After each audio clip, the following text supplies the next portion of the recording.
പത്തനംതിട്ടയിൽ 2 വിദ്യാർത്ഥികളെ കാണാതായി. കിടങ്ങന്നൂർ നക്കാലിക്കൽ SVGHSലെ അഭിരാജ്, അനന്തുനാഥ് എന്നിവരെയാണ് കാണാതായത്. കിടങ്ങന്നൂരിലെ കനാലിന് സമീപത്ത് ഇവരുടെ വസ്ത്രങ്ങൾ കണ്ടെത്തിയിരുന്നു. ശ്രീകുമാരൻ പത്തനംതിട്ടയിൽ ചെയ്യുന്നു. ശ്രീജിത്ത്, എന്താണ് സംഭവിച്ചതെന്നാണ് മനസ്സിലാക്കാൻ കഴിയുന്നത്? എങ്കിലും ഇത്തരത്തിൽ കനാലിൽ ഇറങ്ങിയതായി അങ്ങനെ എന്തെങ്കിലും സംശയം ഈ ഘട്ടത്തിലുണ്ടോ? അവിടെ പരിശോധനയുണ്ടോ? എന്താണ് വിവരം? ഉണ്ട് സുഹേൽ.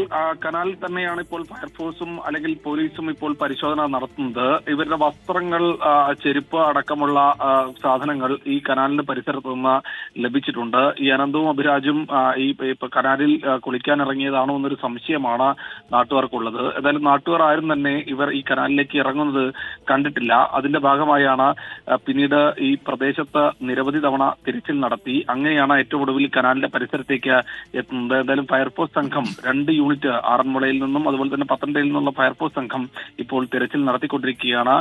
ഈ 2 പേരും വിദ്യാർത്ഥികളാണ്, 10ാം ക്ലാസ് വിദ്യാർത്ഥികളാണ്. ഇവർക്ക് വേണ്ടിയുള്ള തിരച്ചിൽ തുടരുകയാണ്.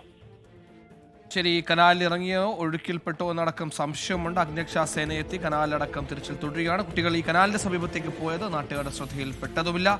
ശ്രദ്ധിക്കേണ്ട കാര്യം തന്നെയാണ്.